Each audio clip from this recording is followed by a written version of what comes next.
Okay. Hi, everybody. Stratosphere Lounge number 37. I'm Bill Whittle. It's good to have you with us. There's just a problem a day, but the lag went away. This is probably the best lag we've had. This is probably the shortest lag we've ever had. So I don't know what to say. Everything's, we test it all out. We check it out. And then we turn it on, and sometimes it works and sometimes it doesn't. I think if we ever do a show where we don't make an apology for technical error at the beginning, then it's probably going to be something wrong with that. But here we are. It's Stratosphere Lounge episode number 37, which in itself is a fairly remarkable thing to say, I suppose. And it's great to be here. A lot of great stuff to talk about. I'm going to just take one quick look at one other thing here and see if we can get a little more volume out of this baby.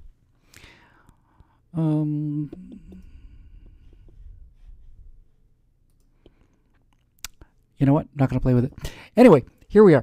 So, turn up the swagger, as we see in the comment section here. It's great to be back. I've had a very, very, very, very, very busy couple of weeks, and we'll have a chance to talk about all that stuff, too, because all kinds of really exciting things going on. I had about I want to say the busiest week of my life last week, but I had the toughest week. And I guess the way to start is to start by telling you about that. Actually, you know what? We've got two little questions we're going to take before we do that. I've got a couple questions here that I just liked, sort of as housekeeping questions.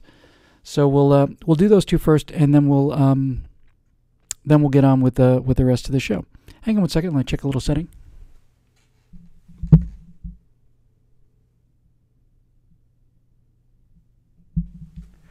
Super. Does that sound better? No, it doesn't. It sounds worse. Maybe it sounds better. It's a groovy little mic. It's called a Yeti mic. That's the one I want. And so, golly, I really need help. We got a couple of housekeeping questions that I want to take first, and then we'll get on with the main show, which will begin, of course, with Syria, because it's all anybody wants to talk about these days. We're not going to do a lot of time on Syria, but a lot of people have asked about it, so we'll do a little bit about that. But before we do, a couple here that I wanted to take. Andy Schnick says, why did you name the show the Stratosphere Lounge and not some other atmosphere layer? Well, the Mesosphere Lounge or the Ionosphere Lounge or the Exosphere Lounge just didn't have quite the same ring to it, I don't think, Andy. And I suspect one of the reasons I like the sound of the Stratosphere Lounge is because I've always just been such a part of that kind of space age culture, early 60s culture. And Stratosphere was everywhere. You had the Strategic Air Command. Well, that's a different Stratosphere. Sorry, it's a different root word. But you had Strato Cruiser. You had Strato Fortress, Strato Jet. You had Strato everything. Stratosphere. The Stratosphere was the place to go, and commercial jet travel had just started getting into the stratosphere. The first time I flew in an airplane, I was 3 years old. I flew a Boeing 707 from New York City to Bermuda, but my mom was a flight attendant on a Strato Cruiser, which was actually a converted, I want to say a B-17, might have been a converted B-29, but I think maybe B-17. But it was a pressurized propeller airplane that cruised in the mesosphere. And that's down where the weather is. So if you think that you've had bad turbulence on an airplane, I'm here to tell you, it just doesn't get to be super bad turbulence up in the stratosphere. It's a much smoother piece of air up there, and it was hard to get to. I think the B-29s were the first aircraft that routinely cruised in the stratosphere. They were unprepared for the jet stream when they started bombing Tokyo. They had no idea what was coming up. They didn't know what these incredible winds were up in the jet stream. So there's something very nice about it. And I've had a chance to fly late in life, only a couple years ago, got a chance to fly in in a business jet. And they had me up to the front of the airplane where I spent a fair amount of time. And when you're looking forward out over jet pilots will tell you this, commercial pilots, when you're up there looking forward instead of out of that little tiny little hole looking sideways, you really do feel like you are in a different planet, and you're in the stratosphere. I've been up at the top of the stratosphere as far as jet airlines go. This Gulfstream wasn't a Gulfstream, it was a Citation 10, was probably at 50,000 feet plus. So we're actually looking down on jetliners, and you see the incoming contrails, but they're dark. From the ground looking up, you see white because it's scattering the light down towards you, but from the top, it's doing the exact opposite. So they're kind of like dark gray smudges. And I remember thinking, man alive, I'll tell you what, being up here is a different world. It's everything in the stratosphere is very clean and cold and kind of, severe but beautiful. It's never cloudy. There's never a rainy day in the stratosphere. It's sunshine all day long, and the stars are clear and stable at nighttime, and it's just a great place to be. So I like the sound of it. I just like the sound of it. A couple of people correcting me about the B-17 being unpressurized and stuff. I knew that. I think it's the Strata Cruiser was the commercial airliner that Boeing built off of the B-17 airframe, and it was my mom was one of those early flight attendants back when you had China service and linen and sleeper berths and all that other stuff. She actually had a couple of times on a BOAC flights that she was on where they lost one engine, then they lost another, and they were actually going down and into the North Atlantic in wintertime, and some close calls on those airplanes. But she made it, so I made it. Anyway, so that's why I call it the Stratosphere Lounge, Andy. I just like the sound of it. It's got that kind of 60s vibe. I was going for that with the Petula Clark and also with the logo and everything else. So hopefully it'll all tie together, and hopefully we'll get to build on this because we got some interesting things to talk about a little bit later on. So moving on, Dave Olson says, will TSL number 36 make it to YouTube, or is that only available on Ustream? We recorded it 2-3 weeks ago now, Dave. Sorry, I will get it up there. I'll try and do that tonight, and I'll hold this one off for another couple days. So, 36 is in the bank, and I just need to get the list of questions uploaded and take care of that. And then before we get to Syria, Andy Schnick again says, when are you releasing the VPOTUS segments? So let me tell you what I did with my week last week, and the week before, and the week before, and the week before. We've missed a couple of shows in a row now.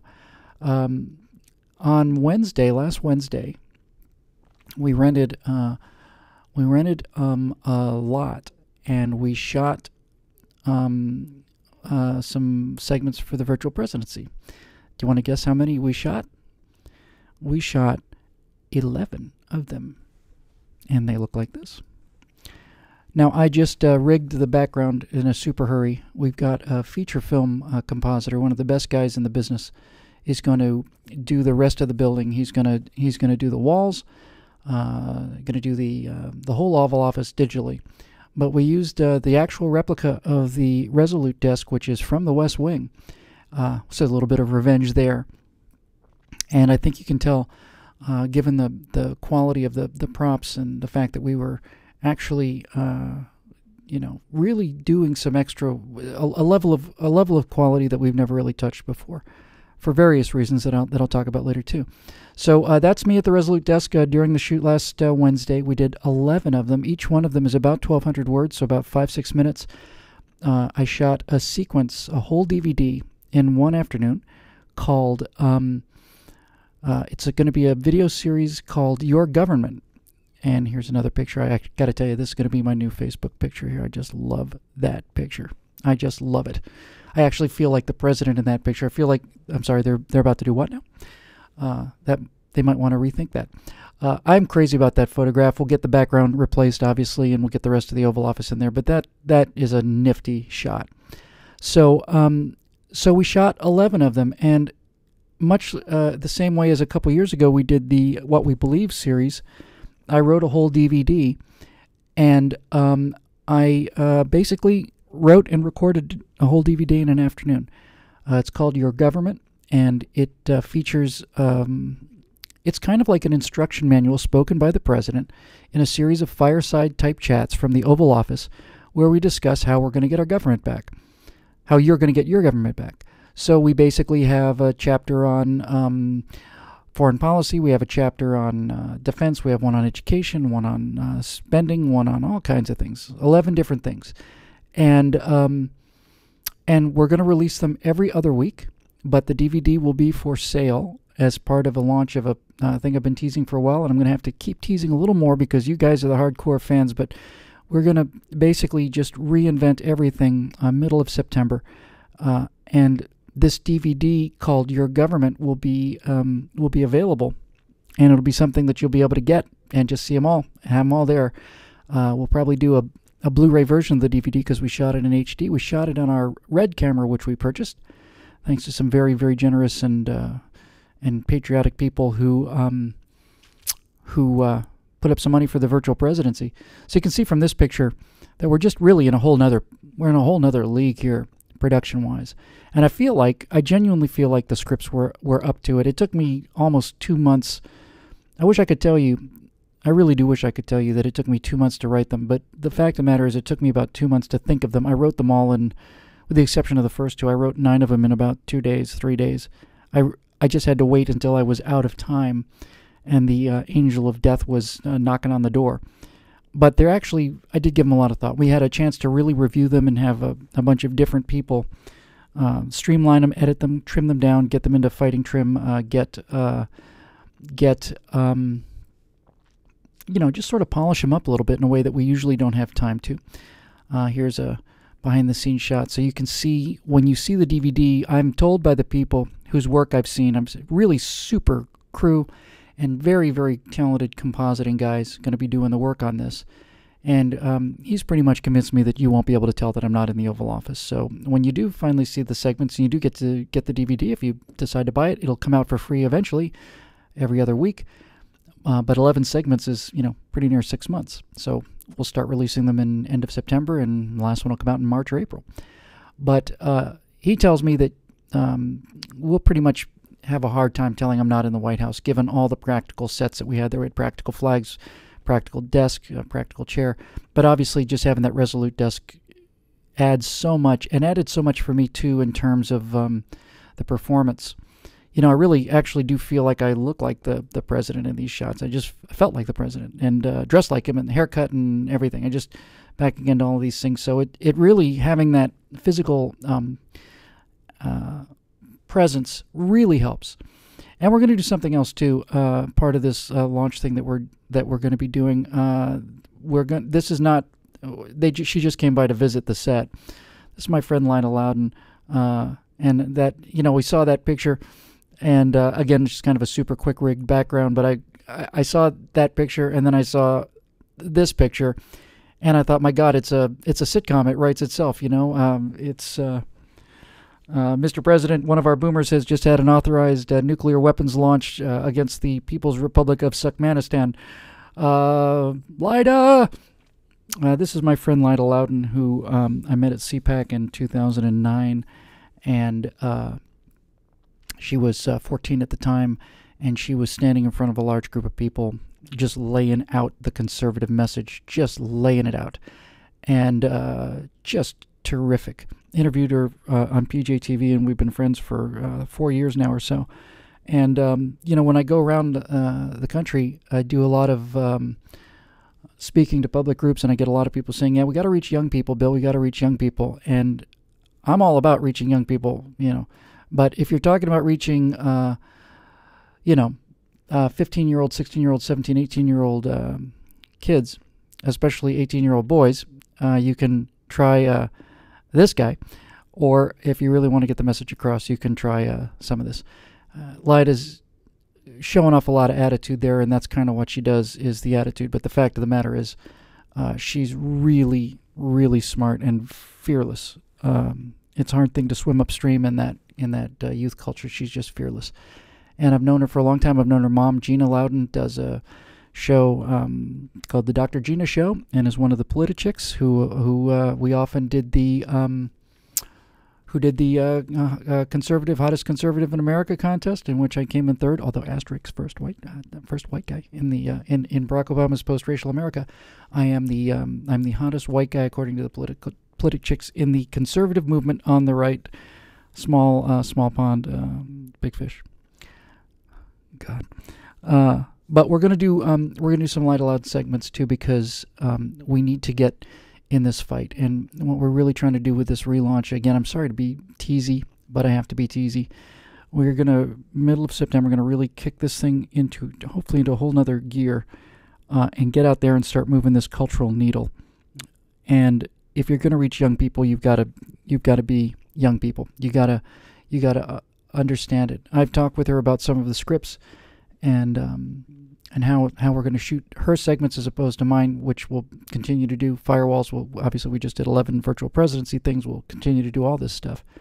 But her stuff has to look very different. It's got to feel different. And she wrote it, and I read it. I read the scripts and I realize I never could write this. It's very different and so much better than what I could do if I was trying to read the Ute, So at very least, you have the satisfaction of knowing that I'm not going to be putting on my hoodie and my baseball cap with the sticker on at an odd angle and laying down the fat beats.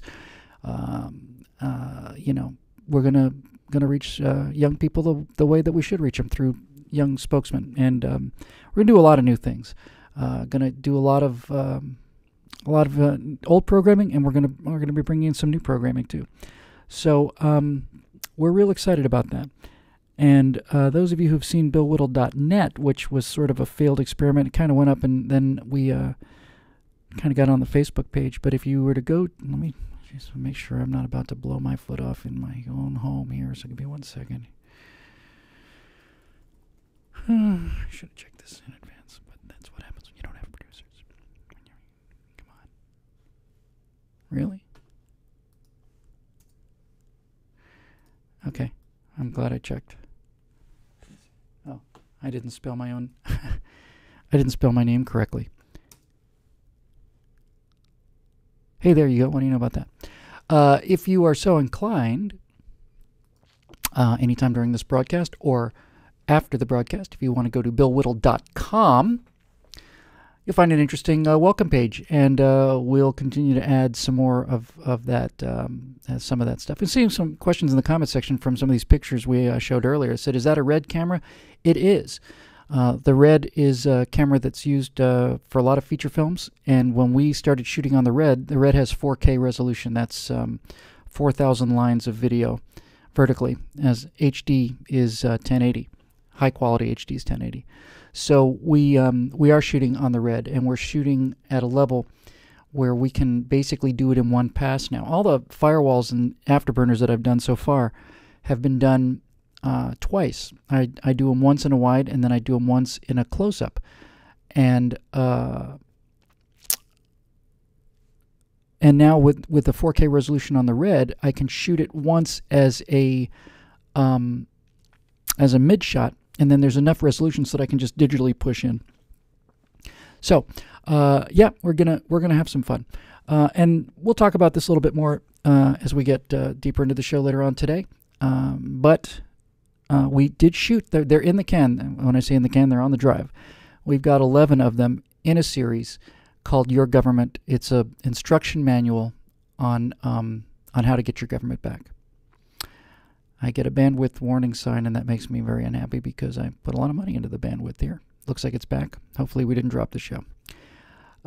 Anyway, that's what we've been doing with the virtual presidency. So we've been a little behind on our deliverables for that, but it's 11 installations that are delivered from the Oval Office as a series of fireside chats about how to fix spending, how to fix it. That's really what it is, by the way, just so we know. It's solutions. It's not just bitching. It's not just saying, oh, Obamacare. It's, here is a private health care plan. Here is a alternative to the education system. Here is an alternative to to our wayward foreign policy. Here's a consistent foreign policy. Here's a defense, general defense posture for America. Here's all of these things. And the great thing about it is, it's doable. None of it is stuff that we haven't done before. So I'm really, really excited about it, and I'm especially excited about the technical quality. I'm excited about doing new content and getting Light in the game, and a couple of other people. I had so much fun producing Kara's album, and if you haven't seen that yet, you can go to imkara.com, which is something that we worked on together. She's a Strato Lounger from way back, and to have the resources to do some good out there really just is the best feeling I've ever had. The ability to write checks, not just for my own work, but for other people who are moving the ball in the right direction, is just an incredible thrill. So we'll come back to that a little later. Okay, so let's get this Syria thing out of the way, because frankly there's not a whole lot of stuff that I really want to get into here. I know a lot of people want to hear about what I think about Syria, and really the best way for me to tell you about what I think about Syria is to virtually cheat. I just caught myself. I actually didn't do that on purpose. Is to virtually cheat the foreign policy segment of your government, spoken as the virtual president. So I'll just give you a nutshell on how I feel about Syria. In the your government segment on foreign policy, I basically say this: it's the job of the virtual president, the foreign policy of the virtual president. Really, as virtual president, your job with regard to foreign policy is actually pretty straightforward, and that job is to promote the national interests of the United States of America. That's it. That's all. Anything that you do that advances the national interests of the United States is good for you and upholding your oath of office, and anything that you do to retard or hurt the national interests of the United States is a violation of your oath of office. And actions that you don't take that hurt the national interests of the United States is also a violation of your oath of office. So now that we have that understood, the big question, of course, is what is in the national interests of the United States? When we talk about foreign policy, we live in a world where every administration has had a completely different foreign policy. And as I say again, you Strata loungers get the you get the preview. But as I say in the foreign policy segment, this is the only country in the world that's predicated on an idea. It's the only country in the world that's based on a concept. It's not America's not a landscape. America's not even a people. America's an idea. And ultimately, when it's all said and done, the idea of America is freedom. And so, in my opinion, as your virtual president, when we talk about the vital national interests of the United States, we are talking about the advancement of human freedom throughout the world. Human freedom is in the national interests of the United States. A free world is the end result of what we should be pursuing in terms of our foreign policy. Individual freedom morally is liberating. Individual freedom politically. Free societies do not war on each other.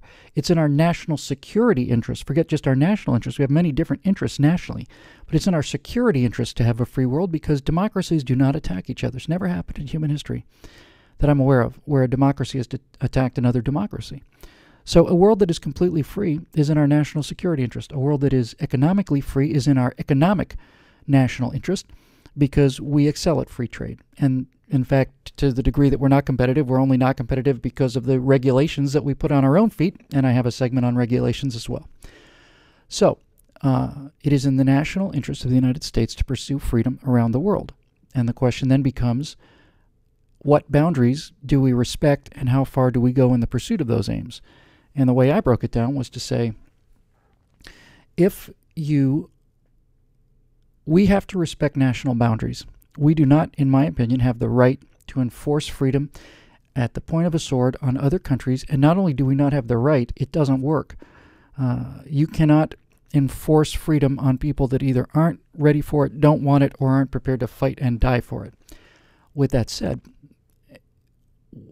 walking up the degrees of commitment for our country in terms of foreign policy. If there is a country that has a population that's internally oppressed, that is fighting for freedom, as in East Germany and the Soviet Union and Poland in the years after World War II, as in the case of the Iranian Green Uprising in 2009, if you have a population that is being repressed and is fighting for freedom, then at the very least the United States of America must be on their side morally, and clearly morally. And as I say in that video, don't discount that. That's not trivial. It was the moral support of champions of freedom like Ronald Reagan and Margaret Thatcher and Pope John Paul II that brought down half of Europe. It was the moral support expressed through Radio Free Europe and Voice of America that brought down socialism in in Eastern Europe. It took a while, but they did it virtually without firing a shot. So it is in our national interest to support freedom where there are freedom fighters. And if there is a civil war or an internal conflict, and one side is a pro-freedom side. When I say freedom, I mean a Western view of freedom. Individual rights, individual responsibilities, private property, free press, freedom of speech, freedom of movement, freedom of association, all of these things. It's in our interest to support those regimes. And it was enormously in our interest, just as an example, to back the Iranian Revolution and get rid of the worst regime on the planet in terms of enemies of this country and everything we believe in. And President unilateral action didn't do anything. So, of course, it was in our interest to be on the side of the Iranians in 2009 when they were in the streets fighting for freedom. We had a dog in that fight, which brings us to Syria. We do not have a dog in this fight. And when I say support freedom, I mean, in the case of Iran, morally, but maybe even militarily. So to give you the answer on my feeling on these things is I don't think that the United States should ever, ever, ever put boots on the ground in a civil war. I know many people said don't use that expression, boots on the ground, but it's a clear example of the difference between many of our options. When we talk about boots on the ground, we're talking about American lives at risk. There are many options that we have that don't put American lives at risk, or at least certainly not significant numbers of them, and the ones that we do risk, the risk is rather small. Now I'm talking about stealth bombing runs, cruise missile attacks, that kind of thing. So, would I support military action against Iran in defense of the pro-freedom protesters? I would have, yes. I think in Iran, I think that is in our national interest to overthrow that regime. Those people were out in the streets in millions. At the very least, they should have gotten a ringing moral endorsement from the President of the United States, and I would have looked very, very carefully at ways to support that movement. Very carefully. No, we didn't. But in Syria, as in Libya, there is no team to support, which is why I'm not only opposed to putting guys on the ground, I'm also opposed to any kind of military action there. There's nobody to support. We can either back the murdering dictator or we can back Al-Qaeda, and I don't want to back either one of them. I don't. I know people are being gassed, and it's horrible, but there is nobody there who's on our team. And I don't see any reason to risk escalation of the event. I don't see any reason to put our soldiers, certainly don't see any reason to put our personnel at risk. And I don't see any reason to launch a strike against a country where both sides are the enemy. It is possible to have a world like that. Both sides are the enemy. You suppress Assad and Al-Qaeda. It's not just Islam. It's not even the Muslim Brotherhood. It is Al-Qaeda. There you go. I just think that's the way to look at it. And so the question, I think, for moral clarity is, what is in the national interest of the United States? A free world. Do we have anybody in this conflict that's representing that goal? Not in the case of Syria. We'll pass. I also happen to say in that, in the foreign policy segment, I say, however, in addition to these internal conflicts and civil wars, we do have not only a right but an obligation to defend freedom that crosses when freedom is under threat from trans-border invasion. And so I say, I'd like to make very clear 3 examples, not limited to these 3, but these 3 in particular. Should North Korea attack our freedom-loving ally of South Korea? Should China attack our freedom-loving ally of Taiwan? Or should any combination of Arab states or organizations attack our freedom-loving ally of Israel? Then they will be met with the immediate, full, and furious response of the United States military. Because that is what the military is for, is to defend freedom, overseas and at home. Defend American national interests. Free world is in our national interest. I feel like I've overspoken on this already. But that's it for me. And so, by the way, just parenthetically, when you occasionally get liberals saying, oh, so you supported Iraq, but you don't support Syria because you're a racist. It's like, we supported Iraq. I supported Iraq anyway, because we were there to kill Al-Qaeda, and we had a chance to create in its place a state where people could be free as an alternative to either despotism or fundamentalism. And we did it. imperfectly, but when you saw 2005, when you saw Iraqis coming out and risking their lives to dip their finger in purple ink and vote for their future, that's in our national interests. That's in our national interest. Right now, there's only two places in the Middle East where Arabs can vote in a free and fair election. One of them is in Iraq, and the other one is in Israel. Again, these are not perfect democracies, but modern-day Iraq is a far, far, far, far better alternative to the Saddam regime. The one thing I disagree about with Iraq, and again, I also make clear in the foreign policy statement, is this idea of you break it, you buy it. I don't buy that at all. Nonsense. If we break it, we break it. And if you don't want us to come in and break it again, then play ball. This idea that somehow we have to put entire armies on the ground to rebuild a nation after they provoked us into taking action against them is a very, very, very, very, very bad idea. And as long as dictators think, we can do this because all they'll do is chuck a couple of cruise missiles at us and they don't want to take more casualties, my response would be, we have a lot of options that can cause you a great deal of pain that cause us no pain at all. And so I repudiate the idea of you break it, you buy it. And that's pretty much it. So when you get liberals saying, you backed the war in Iraq and now you don't back this because you're a racist, it's like, no. Backed the war in Iraq because there was a side for freedom. I backed the actions. I would have backed President Obama taking action in Iran because there was a side for freedom. I did not back the overthrow of Mubarak because it was Mubarak versus the Muslim Brotherhood. But when the people of Egypt came out against the Islamists just a few months ago, millions of Egyptians came to the streets saying, we don't want your Islamic jihad. We want to be able to live like people, and our women wear makeup and go out on the streets and become, doctors and lawyers and drive cars. I do back that. That is in our interest. I didn't back Libya because there was nobody in Libya. This is a consistent position.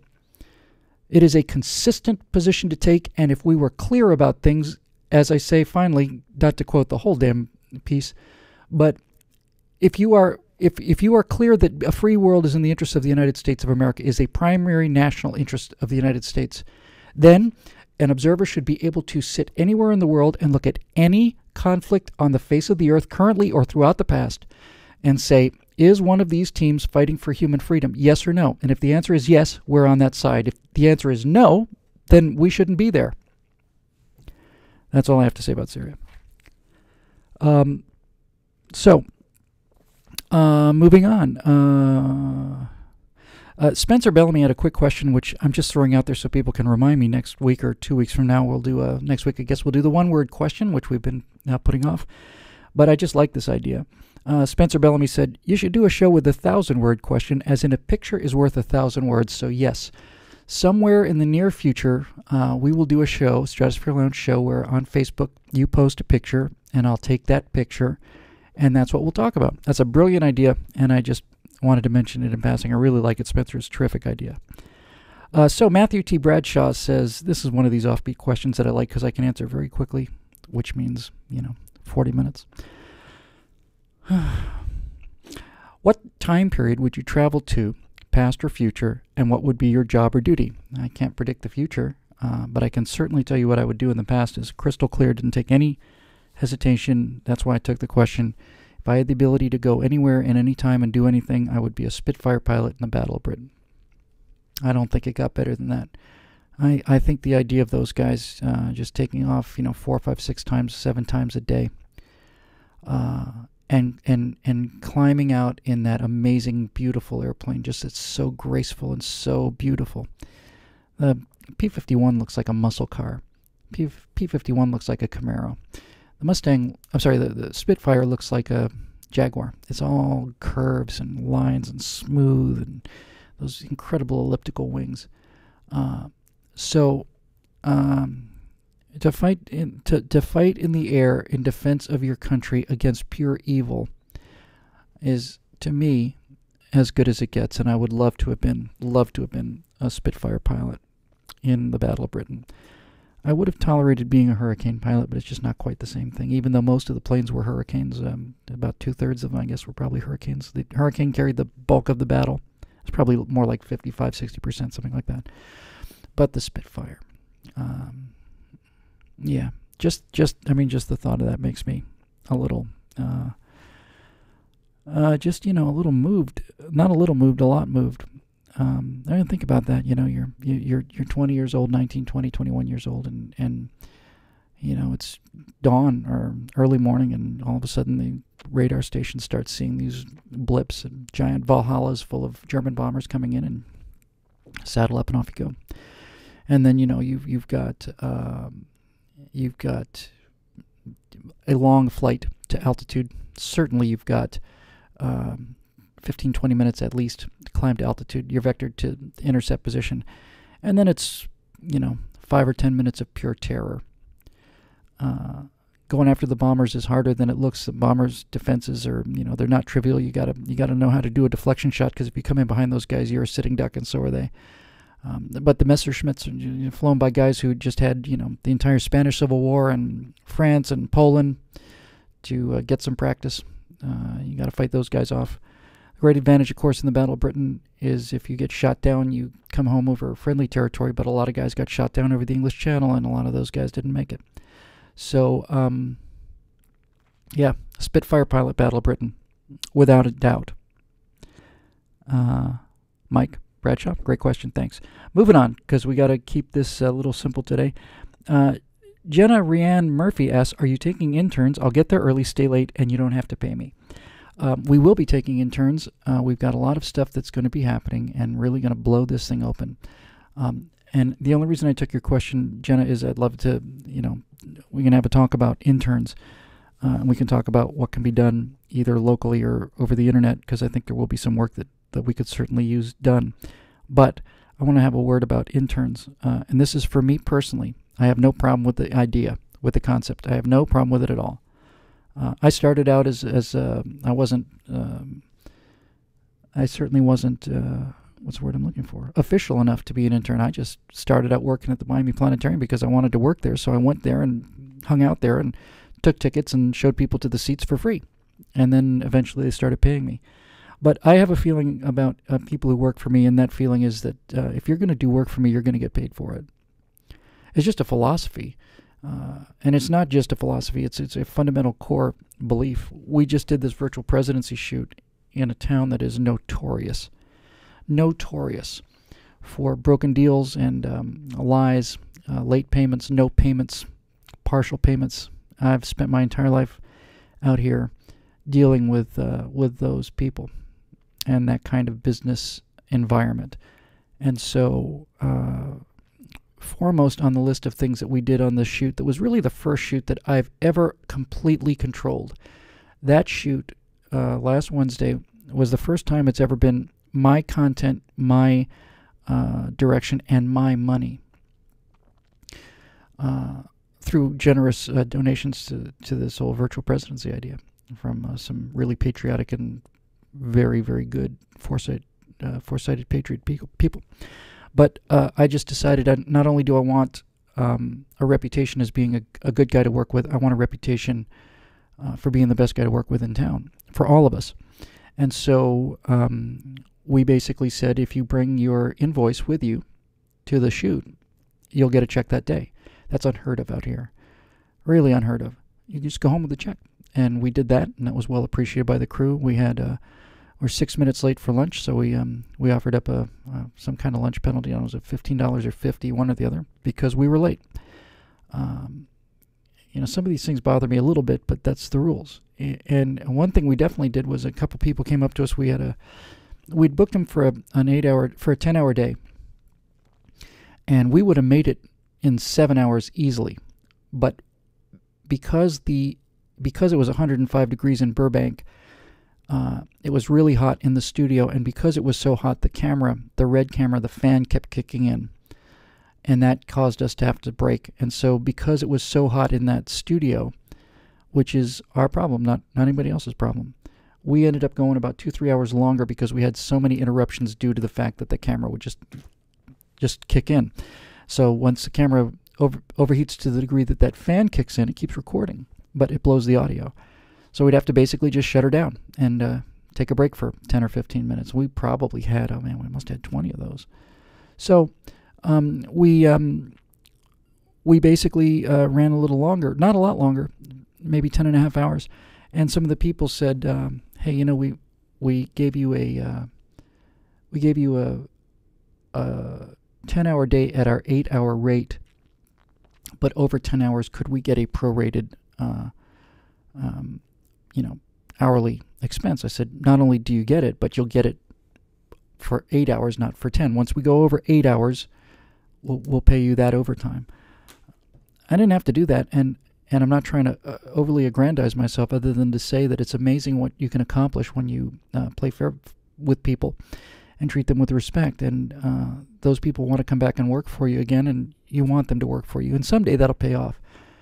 Someday, when you're paying people what they deserve to be paid, and you're being honest with them and straight with them and generous with them when you can afford to be, there's going to come a time when you are going to be either out of money or out of time, and you're going to need people's goodwill. It'll be 2 o'clock in the morning. You need them to go to 6.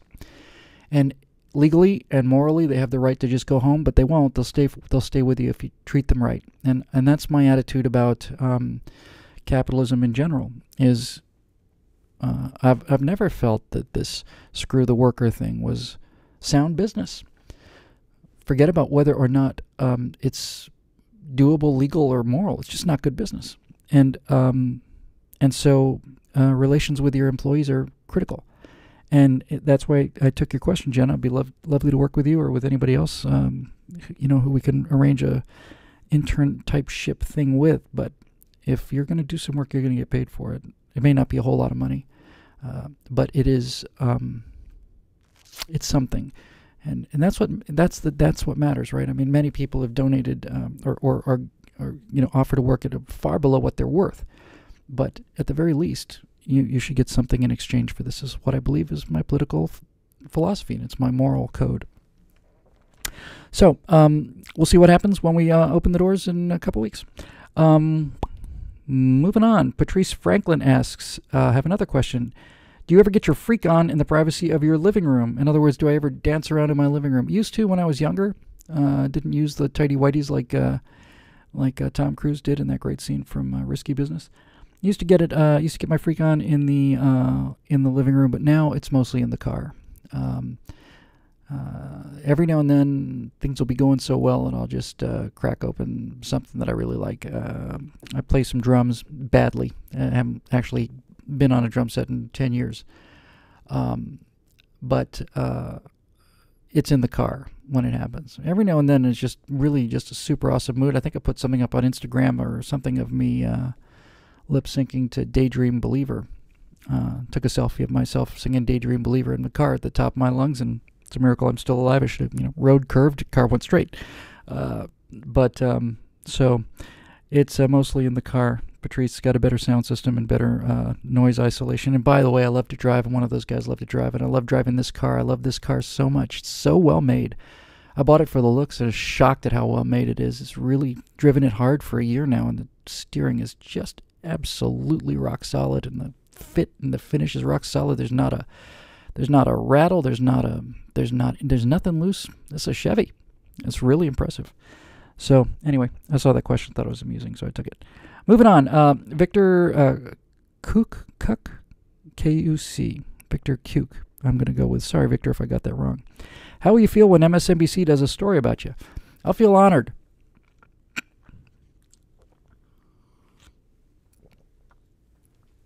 I'll be honored. Had a thought about that. For those of you who are Facebook fans, most of you are. You might have seen the work I did at AFP over the weekend. And it's only after I made the comment just in an offhanded way, because about 30 minutes before I went on, there was the Obama press conference where he magnanimously, in my opinion, agreed to consult Congress about going to war, and since he didn't get his way unilaterally, then decided after the fact that he would take it to the American people. That was extremely large of him to do, I thought. And so I was a little... I'm not even irate anymore, just disgusted. Not even disgusted. This is kind of where I was going with it. It's kind of like just this low-level kind of sneering contempt now for me. And I realized, I got out there, realized it until it was after it was over. But I opened the speech by basically saying, I am really I just heard President Unilateral Military Action on the television out there, folks, and I got to tell you, I am frankly tired of losing to this traitor narcissist weenie. I got a huge, laugh and cheers. Coots, Victor Coots. Thank you, Victor. And then I thought, oh boy, if anybody on the left saw that, they'd call me out for that for sure. And then I thought, call me out then. You know what? Go ahead, call me out on this. So I'll make the case. The traitor part, I've got video of him sitting there talking to the president of Russia, who is diametrically opposed to the policies and the national interests of the United States of America, offering to give them the missile defense of this nation in exchange for some peace and quiet. In other words, the President of the United States of America had made an offer to the enemies of the country that he would lower the defenses of the nation in exchange for personal political gain.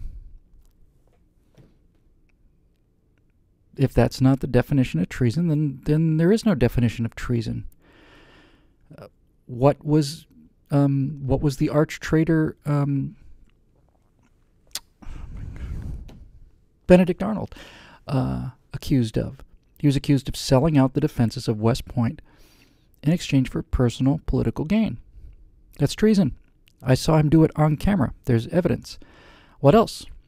Well, the President of the United States knew for certain moral fact within a few moments after the attack on Benghazi that this was a coordinated terrorist attack on the anniversary of 9/11, and then he went out there in front of the American people and the world and said that this was a spontaneous reaction to a film that was made about Muhammad months before. He arrested an American citizen on some minor parole violation, which I'm sure the guy should have been held responsible for, but 26 state troopers at 2 o'clock in the morning, it's not what you usually do when you have a small parole violation. There's a filmmaker who's in a dungeon today who is the sacrificial lamb on the altar of Barack Obama's vanity, and also Hillary Clinton's for that matter. And so the President of the United States swore an oath to protect and defend the Constitution of the United States. Included in the Constitution is the Fourth Amendment protection from unreasonable search and seizures. He's authorized the NSA to listen to everybody's conversations and to monitor all of our traffic in direct violation of the Fourth Amendment. He is basically, without question, he has gone to the United Nations right after Benghazi and said that the future does not belong to those who insult the Prophet. Now, put aside the pro-Muslim aspect of that. What's really important is my right to insult the Prophet is part of the oath that he took. So for him to get out in front of the United Nations and declare to the world that I don't have the right that he swore to defend in the Constitution is treason. So MSNBC, that's the treason charge. Shall we move on to the narcissist and the weenie charge? I don't think you're going to have a tough fight there either. Man names his dog after himself, Bo. It's not even B-E-A-U. He couldn't even put that kind of a fig leaf on it. It's B-O, Barack Obama. B-O. My dog's name is Bo. It's like me naming my dog Wah.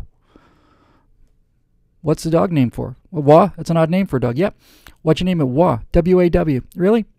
Yeah, I named him after myself. Do that all the time. It's pathetic. And he's a weenie. He's a weakling. He's a thin-skinned narcissist traitor weakling. Put it on MSNBC and haul me in front of the jury. And the great thing about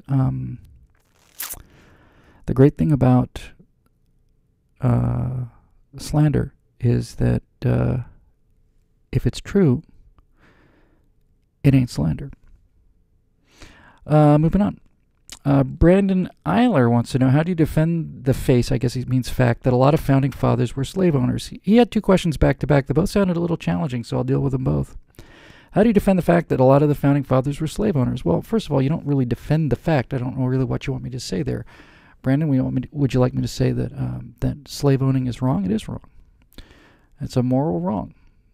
Unfortunately, it wasn't considered to be a moral wrong at the time, and we have the benefit of a couple hundred years of advancement of civilization to be able to make that judgment. And the reason I'm saying this is not to defend slavery. On the contrary, What I'm saying, though, is that if you looked at the time of the Constitutional Convention, or even earlier with the Founding Fathers, what you find is you think that our world, today, modern Americans look at it as you're either free or you're a slave. You are either completely free or you're in bondage. That's a modern way of looking at things.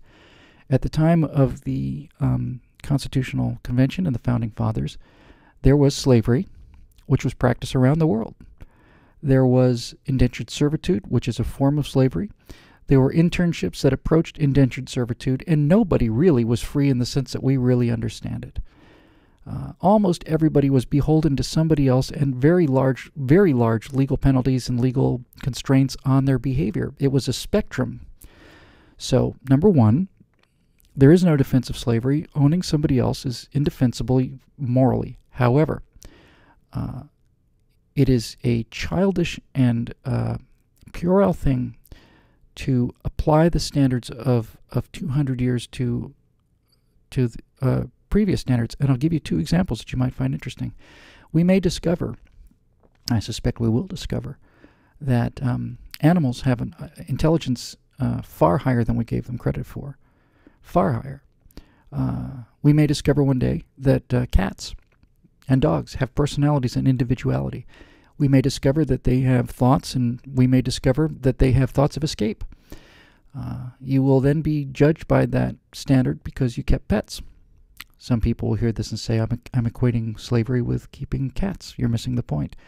The point I'm trying to make is that at the time of slavery, with slavery rampant throughout the world, people did not consider them to be human. It's only through the adventure and the blood of testing that idea in the crucible of history that we learn that they are, in fact, people. I have often I'll talk about abortion with people, and I'll basically say, how many of you who are pro-choice out there were in favor of slavery during the Civil War? And none of them are, obviously, nor should they be. And I'll say, okay, but think about this. The Civil War basically, I'm not going to get into this business about states' rights. It was the states' rights to own slaves. I know my history. So the question about the Civil War was very simple. If slaves were property, then the North is wrong. Then it is the War of Northern Aggression. If slaves are property, then the North, the Union, had no business going down there in violation of the Constitution in the previous 80 years of history and taking away their property. They had as little right to go down there and fight a war over slavery as they did to fight a war to liberate people's horses or steal their cotton, if slaves are property. However, if slaves are people, then there is a moral code that transcends the political code. There is natural law that says that people shall not be held in slavery. You cannot murder people. You can't sell them, can't buy them, you can't breed them, you can't split their families. It's a moral imperative. It's morally wrong. Doesn't matter what the law says. It is a natural law violation. And so if slaves are people, then the South is wrong. So the Civil War issue depends on whether or not slaves are people. Turns out that they are. So there you go. And I say that to pro-choice crowd only to say that for those of you who are accusing people who are trying to prevent this procedure, they are trying to prevent this procedure for the same reason that you are against slavery. They perceive these fetuses to be people. If the cells in your body, if you claim them as just being cells, there's your body. First of all, it doesn't have your DNA. It's not your body. It's not your body. It's different DNA than you. So they're on fairly good footing scientifically, these pro-lifers. But they are doing the same thing that you would have done in the Civil War. They are trying to defend human life. All of a sudden it starts to get a little more clear, doesn't it? So I think you just have to understand that the Founding Fathers, some of them were slave owners. Slavery was not something that they invented, Brandon. It was something they inherited. You inherited a bunch of other assumptions too. It may turn out that the global warming people are right. I doubt it. I doubt it. But it may turn out to be true. And if it turns out to be true, and the worst case scenario is true, and it turns out that the planet is going to burn, and our children are going to burn and drown, then if you are a person who knows this, if you are a global warming supporter, and you drive a car, you are no morally different than a slaveholder. You are doing something that you know is morally reprehensible. You do it because it's convenient for you economically. If you believe in global warming, I don't care if your car gets 30 miles to the gallon. If you are burning carbon, you're making the situation worse. You're informed of it. You know what's going on. And the reason you're doing it is because it is a convenient thing for you to get into your car and go to the 7-Eleven. And so if you believe in global warming and you drive a car, you are in the exact same moral position as a person who held slaves. You are doing something that advances your economic interests in contravention of what you know to be morally correct. So there you go. It's no different. The consequences are higher because we're talking about people, not Priuses, but your actions are the same. You know it's wrong. You know it's contributing to a problem. You know it's contributing to a problem that is going to cost the planet its entire life, and you do it anyway. The only people who are in a position to lecture about global warming are people who live off the grid on bicycles, who basically live without electricity, live without cars, live without anything. Those people I think are wrong. I disagree with them, but I respect them. I do not respect the people who prance around with this unearned moral superiority talking about things like global warming while they drive their cars. I don't care how many miles per gallon it gets. People talk about, oh, it's a Prius. It's an electric car. I drive a Volt. I drive an electric car. I'm not contributing to the carbon of the planet. You idiot. Where do you think the electricity comes from? The electricity comes from either coal or oil or a nuclear powered plant. Chances are, frankly, if you have an electric car in this country, very likely you have a coal burning car. So you don't get off the hook. You don't get to preen and moralize and put yourself into a situation where you get to show everybody how much better you are. I'm not going to buy it. You're stuck. You're just trapped. You don't get to walk away on top of this little pink cloud of narcissism and self-aggrandizement. Right? So, if you don't burn a gram of carbon and you live in the woods with algae cakes, congratulations, you are morally consistent. I'm morally consistent too because I don't think there's anything to it. That's why I drive a big-ass car. So, when you talk about slavery and you talk about a world where this was inherited, and virtually around the world, that's how you defend it.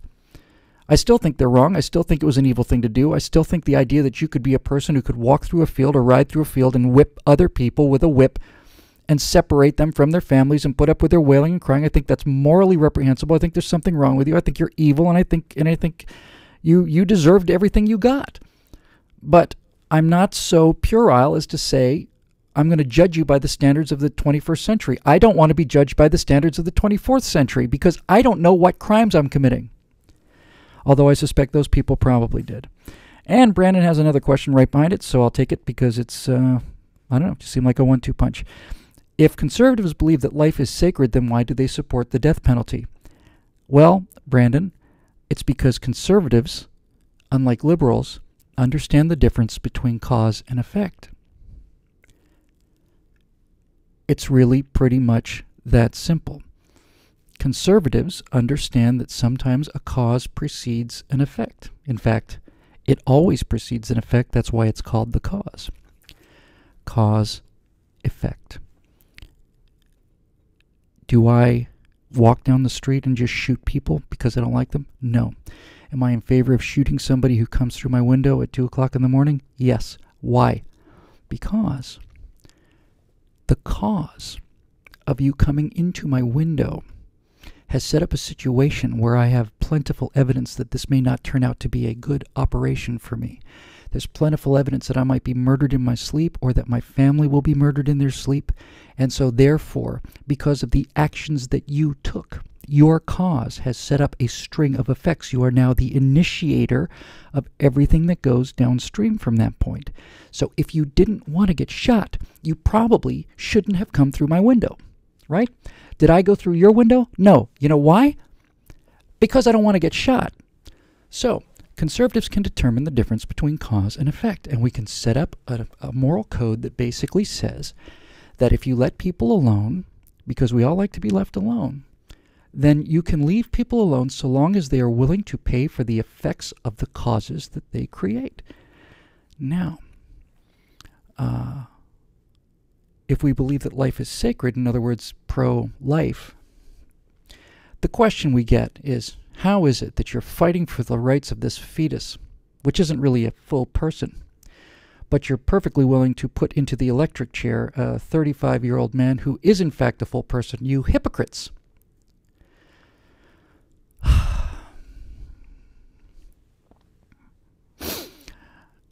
The fetus, or the baby, or the child, or the infant, or the victim of the crime has done nothing. They are morally innocent. They are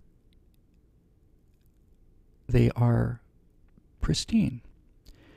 When a person makes a decision that has an effect, they are responsible for those actions. And if you make a choice to take somebody's life in such an egregious fashion that it is no longer the heights of passion, we make exceptions. And we should make exceptions for hot-blooded murder. You walk in and see your wife in bed with another guy and you pull out a gun and shoot that guy. You don't get the death penalty, because it's understandable to people, especially conservatives, that we are all made out of flawed materials that often do stupid things. But if you cold-bloodedly plan the execution of somebody, or if you take a 14-year-old girl or 3 14-year-old girls and you drug them and you put them in your van and you take them out into the woods someplace and you spend 3 or 4 months raping them despite their screams, despite their protests, despite their begging and their pleading, and you murder them or you don't or whatever, you have so far violated the boundaries of humanity. I'm not talking about human behavior, and I'm not talking about the consequences to society. You have so far violated the idea that you are a human being who is capable of being left alone to take your own actions. You have gone so far off of that island that you are going to pay the consequences. Now, for those of you who say the death penalty doesn't deter anything, nonsense. It absolutely deters murder. It deters murder because large numbers of people don't want to do the most heinous things in society because they fear being put to death, but it absolutely deters the murder of the persons who are put to death. I forget the name of the guy, Danny something, in Gainesville, Florida, when I got back there in 1992. The Gainesville murders, I've forgotten his name. Somebody will show it to me in a minute in the comment section. 5 students over the course of 4 or 5 days were murdered by this guy, and I don't mean just murdered. They were filleted. They were their intestines were spread across the interior of the apartment like art. They were massacred. They were butchered. Think about what it takes to do that to somebody.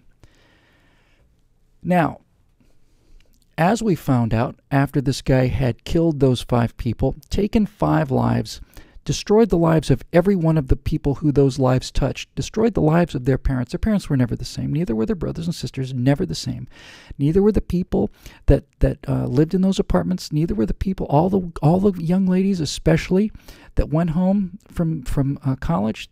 Forget about the fact that their college plans were disrupted and that it certainly cost some of them a chance to graduate. Just the fact that they'll never feel safe again, that their security, their emotional securities took all of this stuff.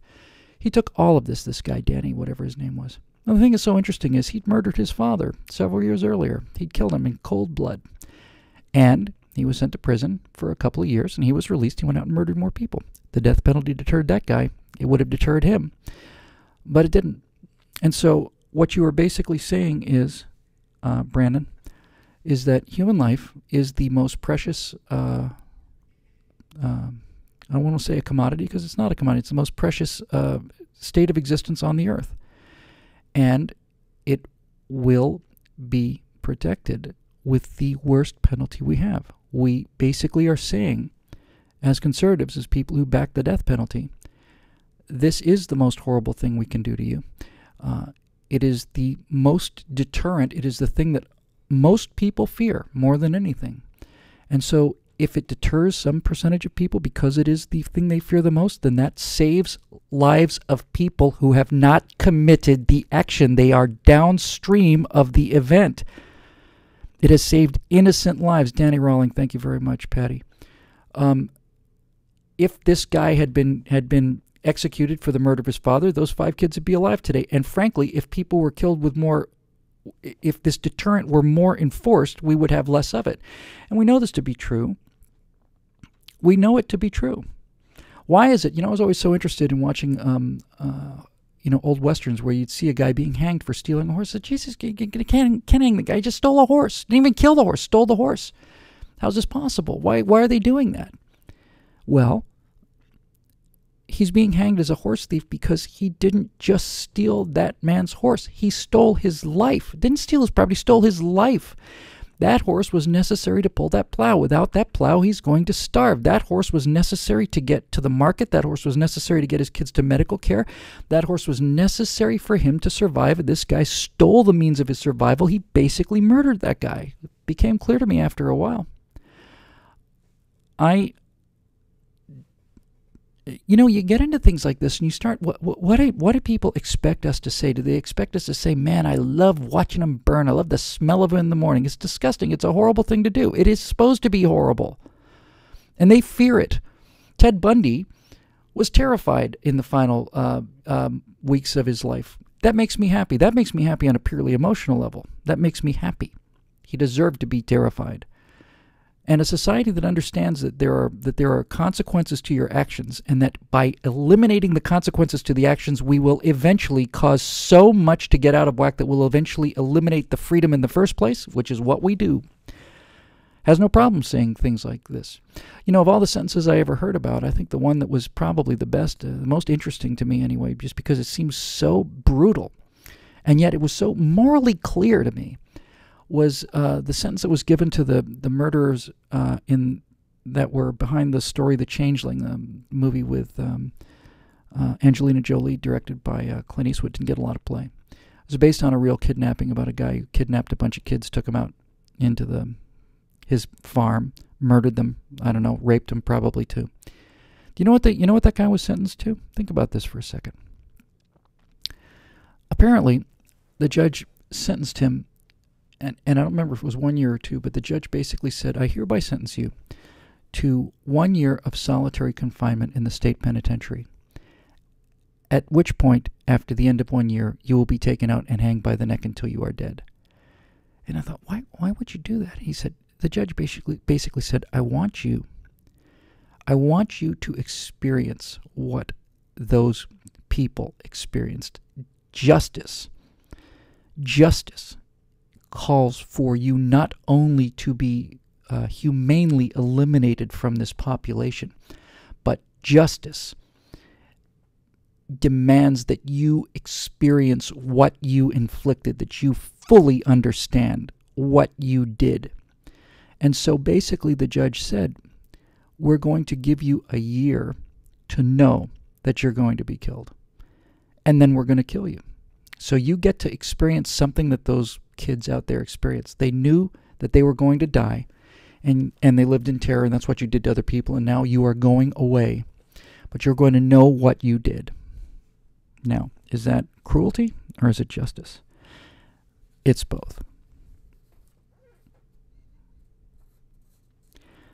James Lofgren says, you sound like a libertarian and reason like a libertarian, and post pictures of libertarian chickens. By the way, for those of you that don't know what that means, there's a post on my Facebook page. It's like, and I think it says, from memory, why did the chicken cross the road? And the answer is, it's none of your damn business. Am I being detained? So he says, are you afraid of identifying as libertarian because Tea Party groups will think you've taken up smoking pot? And then later, turns out, same guy says, Ronald Reagan once said, if you analyze it, I believe the very heart and soul of conservatism is libertarianism. What are your thoughts on this statement? I get asked about libertarianism all the time, and I take the questions probably once every fifth show. And every time I mention libertarians, I get a bunch of libertarians telling me this is not libertarianism. Okay. You have a misunderstanding about libertarianism. I get told this no matter what position I take. That's one of the problems, I think, of libertarianism. So I'll give you my honest answer here, James. You bet I sound like a libertarian because I am a libertarian. To the degree that these two Venn diagrams, these overlapping circles overlap, they overlap enormously. Virtually everything that matters in the conservative circle is the same as what matters in the libertarian circle. It's what's outside of the overlap that separates us, and that's why I call myself a conservative and not a libertarian. I'm becoming certainly much more libertarian on things like the war on drugs. I have come to the inescapable conclusion that anybody who wants to get high in this country can, probably has a right to. I don't see an outbreak of crime or anything from legalizing drugs. What I do see is a elimination, essentially, of the most violent criminals, namely the drug dealers. I've changed my position on that. I've changed my position based on evidence. Here in Los Angeles, with the decriminalization of pot, there are stores. They're very subtle. They don't really advertise tremendously, but you will see a green cross, like the Red Cross, little green square cross, like the cross of Switzerland. You'll see that green cross on parts of Ventura Boulevard. You'll see it every, 20th store. There are far more medical marijuana outlets in Los Angeles than there are Starbucks. Far more. I'd say 4 or 5 times as many. They're everywhere. These were implemented a couple years ago. Have I seen people just, crashing into storefronts because they're smoking dope that they weren't smoking before? No. But I do see the Zetas, who are the worst people in the world and who may be the worst people who ever lived, the crimes that the Zetas commit, chainsaw beheadings and stuff. I mean, the Khmer Rouge didn't do this, I mean, they're really the worst people ever lived. I see them making a ton of money. So when it comes to things like drug laws, I'm becoming certainly more libertarian. I am much more conservative hawk in foreign policy. I'm pretty clear, I think, from the beginning of the show where and why I think we need to use our force, but I'm not an isolationist, and I never have been. We are a target. Freedom is a bubble, and freedom is a aberration, and it needs to be defended all the time.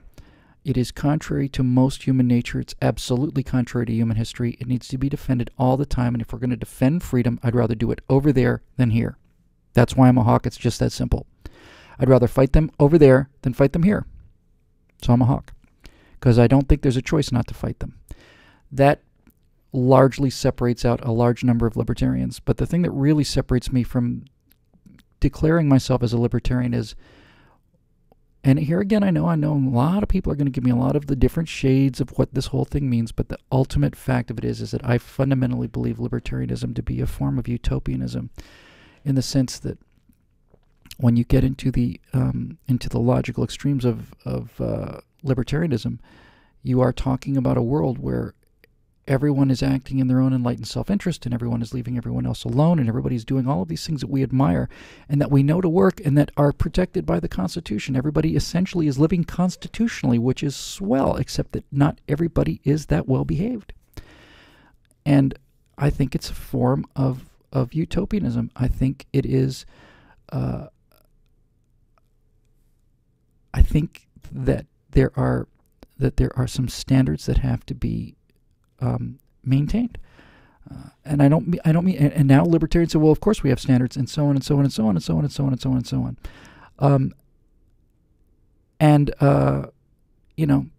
There you go. And by the way, I just have to look over here in our comment stream. As you know, there's a comment stream that goes live, and we have somebody here named Kajil Magni Angelson who says, "Who can say who is innocent and guilty, and who tells what is a crime and what is not?" So, Kajil, let me answer this question for you, because you seem to be suffering from some sort of cognitive disability. Murder is a crime. For me to take out a gun and to walk up to you and blow your brains out against the wall of your kid's bedroom in the presence of your family is not good. It's not allowed. It's wrong, and it's a crime. There's not a society on the earth that condones it. It's not a question of opinion. It's not about whether we like pepperoni pizza over cheese. It's not like we can go all around the world and find some societies that think this is a swell idea. It is without question a universal, abhorrently god-awful evil sin, and it is uniformly conducted and convinced and sold as a crime because it is one. So who can say what is a crime and what is not? I can, and so can every single functioning human being on the face of the earth who is not educated so far beyond their ability to comprehend the obvious that they cannot see the light of day if it's shining in their eyes. The only person who can come into a room and say who can tell what is a crime and what is not is a person who is so far up their own butt that they are so determined to show everybody else how morally advanced they are that they cannot see that an apple falls to the ground instead of up in the sky. You do not impress me with this moral position of yours at all. It does not make me think that you're terribly advanced and terribly bright and terribly sophisticated. It makes me think that you're a goddamn idiot. It makes me think that you are functionally broken, that you can ask a question that stupid. I really think that when somebody says something like that and we're supposed to bow down before your moral superiority, I think the answer is not just to laugh. I think it's actually more serious than that. I think the answer to something like that is to look at this person the same way you might look at a 4-year-old child who comes down into the middle of their parents' cocktail party and pees on the living room floor. There's something fundamentally wrong. There's something really dreadfully, dreadfully, dreadfully wrong with you if you are asking that question with a straight face. And so to answer the second part of your question, who can say who is innocent and who is guilty? I'll tell you who can say who is innocent and guilty. It is a jury of your peers. Why do we pick a jury of our peers, Keel? Why do you think that is?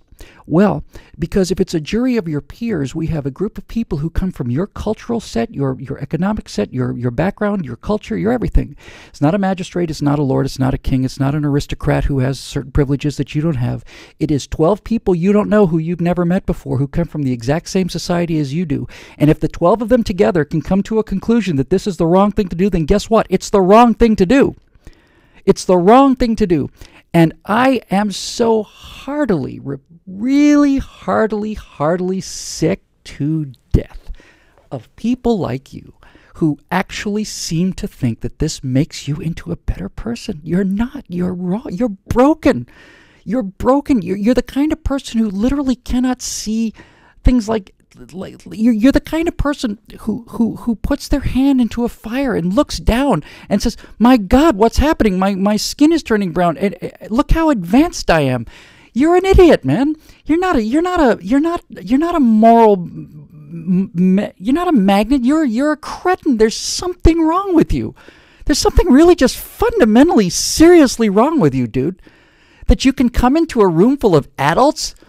I don't know what kind of people you associate with in the past, but I'd be willing to bet you that any single one of them would be somewhat upset were you to slit their throats in the middle of one of your deep pot-ridden frickin' parties about how morally advanced we all are. Go around and start slitting some throats next time in the room full of your advanced liberal people and find out how many of those people think there is such a thing as a crime, and then find out how many of them happen to have an opinion on whether or not you're innocent or guilty, you moron. Good God in heaven, some people are so bloody stupid. Honestly, dude, we just don't buy it here. You are an absolute idiot. You're an idiot. And the reason, let's just close this little rant up by cutting right to the chase here, pal. Let's just cut right to the chase. The reason that you make statements like that is because you are so fundamentally insecure about your intelligence and your moral abilities. You are so fundamentally desperate to prove to everybody around you how smart you are that you can make a statement that stupid. Honest to God, I would say seek therapy, but you know what? Don't. We need people like you. We need people like you out there saying that there should be equal rights for vegetables so that I know what the boundaries of sane thought are. Because as long as there are people like you out there, then I know I'm on the right team. Anyway, so much about libertarianism.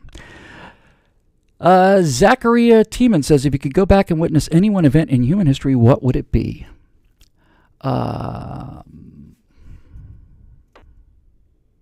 The resurrection. The opening, yeah, that's what I would be. I think that's what it would be. Would answer some questions for me. By the way, this is the Zachariah Tiemann's section of the show. I notice he's in our comment section. He asked 6 questions in a row, and every one of them was so good that I just decided to take the whole block. So here we go. That would be question number 1. Zechariah Tiemann's question number 2 in the Zechariah Tiemann's hour of the Zechariah Tiemann show here is, should we convert to the metric system? That's actually a really great question. The answer to which is no. You look at the map of the world, right? And it's like here are the countries that have adopted the metric system, the world. Here are the countries that have not adopted the metric system. America and like Mozambique. I don't know what the other one is, but it's something like that.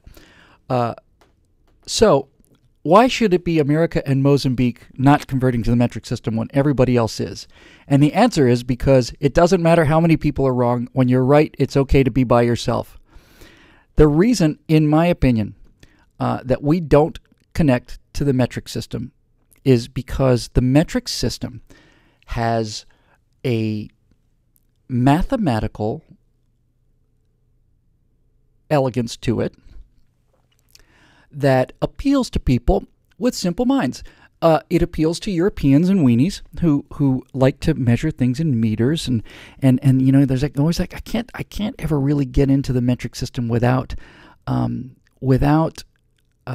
getting into that kind. It's a little bit of a German accent on the metric system, isn't there? Don't you find there's a little tiny bit of a German accent on the metric system? That we had everything down to the meter, the kilometer, we get the kilometers, we get the meters, we get the grams, we get it's just like everything's just so freaking precise. 10 of these is another 10 of those is a 10th of these. Look how easy it is to do the math. Look how easy it is to do the math. Fantastic. Yes. Did you realize that 312 meters is 0.312%? of 0.312 of a kilometer? That's astonishing, really. How remarkable. So you're saying that 1,000 kilometers is exactly consists of 110 kilometer path? That's amazing. Well, who cares? Who cares? We exist in a culture that has a history, and of all the things that we share as a culture, the one thing we share as a culture, the one thing that really, there are many things that you share as a culture, but the one thing that a culture has to have in common in order to be a culture is the language. It's the language. And so I do not have to deal on, look, if you want to be for scientific operations, absolutely, metric system, fine. If it's easier for you, great. If it's easy to divide by 10, that's fine. By the way, ladies and gentlemen, know enough about math to tell you that the metric system is designed on base 10, right? It is a decimal system. It's 10 of these, gives you another decimal point, and so on. 10 is not a good number. From a mathematical point of view, 10 is a kind of a bastard of a number. We have 10, we use 10 because we have these, right? If we had a base 12 system, 12 is elegant. 12, you look at the compass, you divide the compass into 12 parts. We already do that. North, northeast, east, northeast, you know. We break everything up into 12s. 12 is awesome. 1 times 12, 12 times 1, 6 times 2, 2 times 6, 3 times 4, 4 times 3, 12 is cool. 10 is a kind of an unstable number. We're going to base a metric system on that. Sure, okay. So you don't even really get your scientific jollies out of it. The meter is not, there's nothing magical about the meter. It's not like the meter is 1/1,000,000th of the diameter of the earth or some meter. It's just an arbitrary thing like a yard. It's no less arbitrary, frankly, than the distance between the king's nose and his thumb. It's simply a rod that's kept in a vault someplace in Europe that they all get down and worship, and we know it to the angstrom. Fantastic. But it's not useful. Who cares? I'm a pilot. I fly at feet. The international rules of aviation are determined by the winners in World War II, and they spoke English. That used to be Great Britain as well. So I know I'm at 30,000 feet, which is also 10,000 meters, but if I'm at 29,500 feet, I know the difference between that and 9,000. It's a more nuanced metric. Feet, measuring altitude in feet is far. It's 3 times more precise than measuring in a meters. There's 3 feet in a meter, right? So if I'm at 9,000 meters, I'm at 27,000 feet. But what if I'm at 26,993 meters? You know what I'm saying? The foot is a better metric than the meter because it's more precise. Likewise, the Fahrenheit distinction is more refined than a centigrade distinction. There's 212 degrees between 0 and the boiling point of water, 32 degrees Fahrenheit. It's a finer thing. I can tell the difference between 78 and 79 degrees Fahrenheit, but the difference between 32 and 33 degrees centigrade is twice or 3 times that difference. So it's a better system. But this is all trivial and it's all nonsense because what it really comes down to is it comes down to the language. It comes down to the language. Would you walk a kilometer for the woman you love? Would you, is a millimeter as good as a kilometer? Don't you find it just a little bit sterile and kind of weenie-esque to take all of the beauty of the language and simply chuck it so that you can divide by 10 when you're never going to divide by 10 anyway, honestly. Don't you miss it? Don't you miss, I missed it by a mile. Don't you miss, 6 feet under? He was 2 meters under. Don't you miss it? Don't you miss all this stuff? Don't you miss all of the history and the poetry of the language? Don't you miss, a pound of flesh? What do you say? Do you say 0.6 kilograms of flesh? You know what? Don't you miss it? Don't you miss the beauty and the grace and the fluidity of the English language when it's unleashed and it's using its own native tongue and language? I kind of miss, I'll be honest with you, I miss fathoms and leagues. I think they're interesting. I like fathoms. I like the fact that we're measuring something that's the height of a man. This is a fathom deep. It's 6 feet. It's a league. It's 3 miles. I use nautical miles. Somebody pointed out in the comment section. I use nautical miles when I'm in the air, and I use statute miles when I'm on the ground. Do you know how difficult this is to convert these two things? Not at all. Do you know how hard it is for me to convert knots into miles per hour? It doesn't matter. I don't need to know it to the decimal place. I know that if I'm flying at 90 knots, I'm doing about 97, 98 miles an hour, 102, 100 something. Who cares? I travel in knots. I fly in feet. I miss things by inches. I walk a mile. I weigh pounds, and I miss things. I don't wish my sweetheart were not 7,000 kilometers away. Yep, she's 6,293.2 kilometers away. She's miles and miles and miles away is much better to me, frankly. And I don't get it. And I think it's just, and I'll go even further since I'm wallowing in my own crapulence tonight, and I'll just say this. Kilometers are for weenies, Or we traveled 85 kilometers. Congratulations. How many inches is that? Give me some miles. Give me something big. Something that, it takes a V8 to travel a mile. You can travel a kilometer in a golf cart. I want some miles. I want something with some substance to it. This just like I've never actually put that into words before, but that's actually what it is about the metric system. It's the German accent to it. It's the precision. It's the elimination of romance and the substitution of a false precision which you'll never use. And this idea, once again, it's this kind of moral advantage, right? It's like, well, we're morally superior to you in the United States because our metric system is divisible by 10. Fabulous. Really? What is the meter? What do you mean? Well, what is it? It's a rod that we keep. What's the length determined by? Nothing. Oh, it's kind of like the foot then. Yes, but our system is divisible by 10. If you take 10 meters, you have 10 meters. And if you have 1,000 meters, then you have a kilometer. Swale. You take 6,000 feet, you got a nautical mile. And I don't need to know how many feet are 5,280 feet. If I'm dealing with miles, I'll deal with miles. If I'm going to deal with feet, I'll deal with feet. I like yards.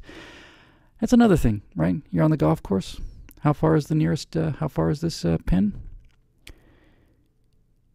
27.9 meters. Okay, whatever. No, fathoms, leagues. Now you start talking about leagues. How far away is France? Oh. 200 leagues. Now there's some romance. Now there's some flavor. There's something. Yeah, there you go. There you go, Bo Monday. Pound of bacon. A pound of bacon. How many kilograms of bacon are there in a pound of bacon? Who cares? I don't want no. I like the romance. I like the language. I like it, and it's not something that troubles me. I don't keep pulling the car over because I can't figure out how far Austin is in miles because I can't easily divide the number of feet by 10 or multiply it by 10 in order to kilometers. It's just pathetic and sad. The metric system is designed for weenies by weenies, and they're going to be soon limiting their cars. They're going to put automatic limiters into their automobiles over there, which is appropriate for them. They shouldn't be allowed to travel freely on their own highways. They shouldn't be allowed to go as fast as they want to go. They should be limited to 100 kilometers per hour by the government that is determined. That's the limit that they should have. Free people, on the other hand, have big cars that don't have limits on their speed, and they go as many miles per hour as they think they can get away with. Which on Interstate 5 between, let's say, Newport Beach and, let's say, Oceanside is about 95 miles an hour. That's the speed of the traffic at 2 o'clock in the morning, and I ought to know because I've been there. Zachariah Tiemens writes, should we legalize gun silencers? Yeah, why not? Zachariah Tiemens writes, would you rather be elected president for 4 years or watch My Little Pony, Friendship is Magic in its entirety? I'd rather be waterboarded for the length of time it would take to watch My Little Pony, Friendship is Magic. And I have a pretty good feeling that I wouldn't enjoy that experience at all. But I'd enjoy it better than watching My Little Pony, which is also for weenies. Is My Little Pony in the metric system? Because if it isn't, it should be. How many meters is a pony mane? Or millimeter? I guess it's centimeters. How many centimeters is the tail on a little pony? I want to know. Moving on, Zachariah Tiemens writes, do you gamble? I speed. And Zachariah Tiemens writes, is capitalism the end product of civilization? The best question ever asked in the Stratosphere Lounge, in my opinion. It is the end product of civilization as we know it. There is a potential world where capitalism will be superseded by a different system, but there's only one way that's going to happen. And strangely enough, it is, in a way, the Star Trek universe, which many people call socialist, because kind of it is. Excuse me. But we did a segment at PJTV today on 3D printing, and I've been following 3D printing. 3D printing is not something that you attach to your computer. It's not a new peripheral. It's not the iPhone. It's not like, it's not like night vision goggles or some new toy. 3D printing is the single world-changing technology. Watching the first 3D printers, which is what we're seeing today at work, is like watching the very first dot matrix printers, which I saw.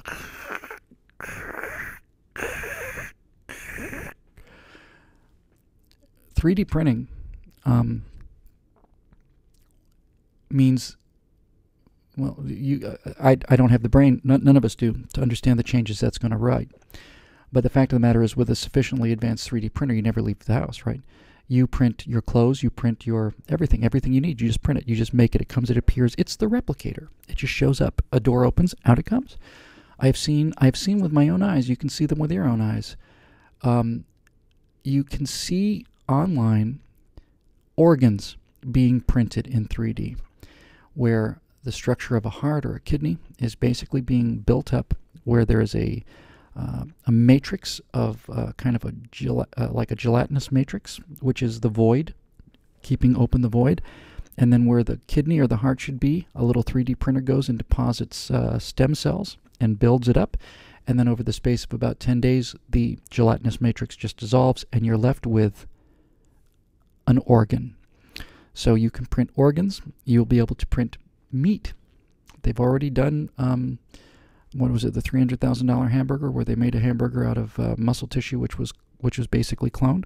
So essentially, folks, in the not-too-distant future, all you're going to need is the goop that you put into your 3D printer. You print guns, you print anything. You print anything, clothes, guns, anything. If you can imagine it, you can print it, and even stuff you can't imagine, you can print it, and it's not far away, it's coming.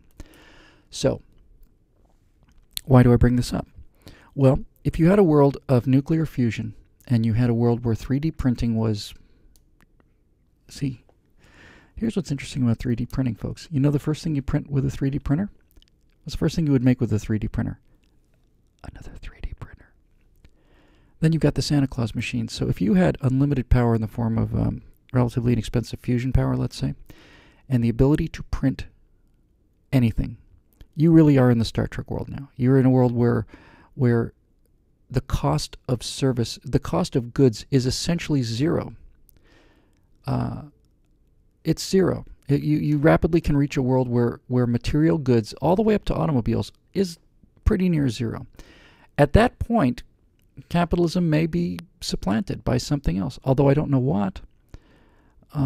But that is the only thing that will do it. So in answer to your question, Zachariah, yes, capitalism is the end product of civilization as civilization now extends. And by the way, we are not on an upward trajectory as far as our civilization goes. Our technology is astonishing, gets more impressive every day, as we just mentioned. But our morality is falling apart, and our ability to do common math in terms of balance a checkbook is completely fallen off the map. So whether there'll be an economy here for us to see if there's something that supersedes capitalism is a pretty dicey proposition at this point. But I do believe that capitalism is the end product of civilization. I believe it's an untarnished moral good, because the essence of capitalism is, what does something cost? And the answer is, it costs what people are willing to pay for it. And when you understand that, you understand everything. That what this object costs is, it only costs what people are willing to pay for it. Once you get that place, everything makes sense, and you don't have to have 30 million people killed anymore to make sense out of something that you couldn't understand in the first place.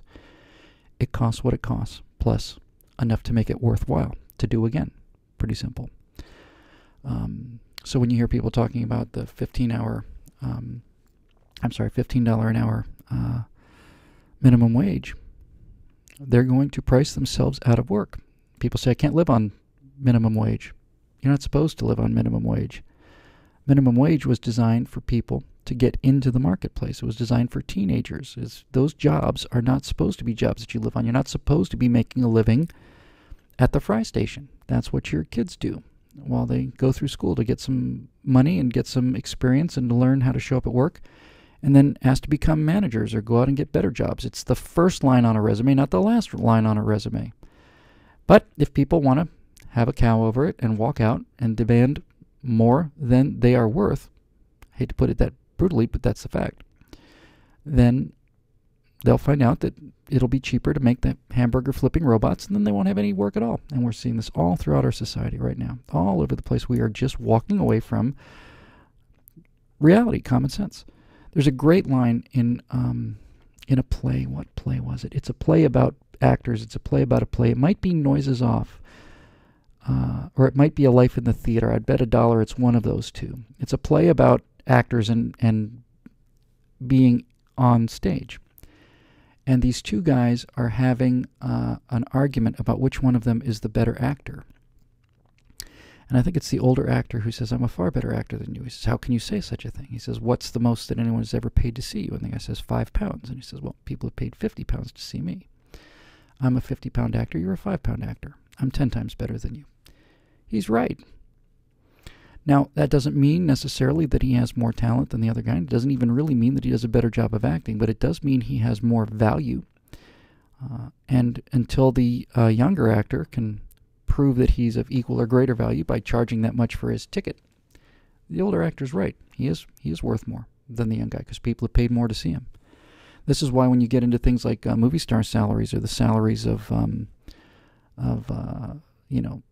sports franchise guys, you say, my God, it's outrageous. Michael Jordan's getting $30 million a year or something. It's outrageous to pay Michael Jordan $30 million a year if Michael Jordan brings in $5 million a year. But if the presence of Michael Jordan on your team brings in $30,001, I almost said $40 million, $50 million. It's arbitrary. If he brings in $30,001 and he costs you $30 million, he's worth it.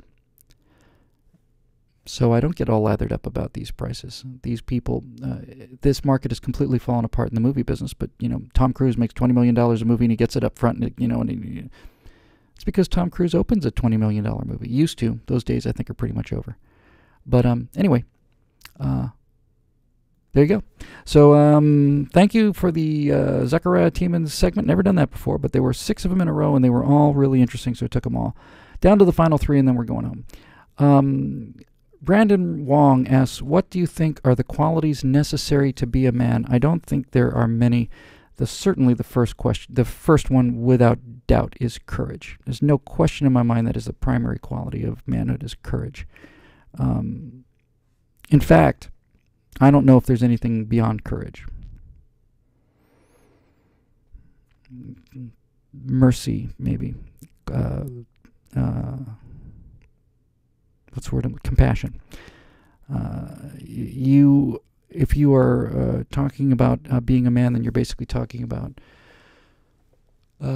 you're basically talking about the difference. When you say what are the qualities, necessary qualities to be a man, it's a beautifully constructed question, because it built into the question is the understanding that maleness is a biological state, but manhood is an acquired state and is a far higher bar to clear than maleness.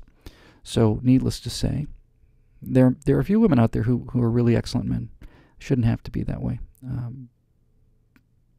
But speaking to males, what are the qualities necessary to be a man? If you're a male, you're already stronger, faster than women.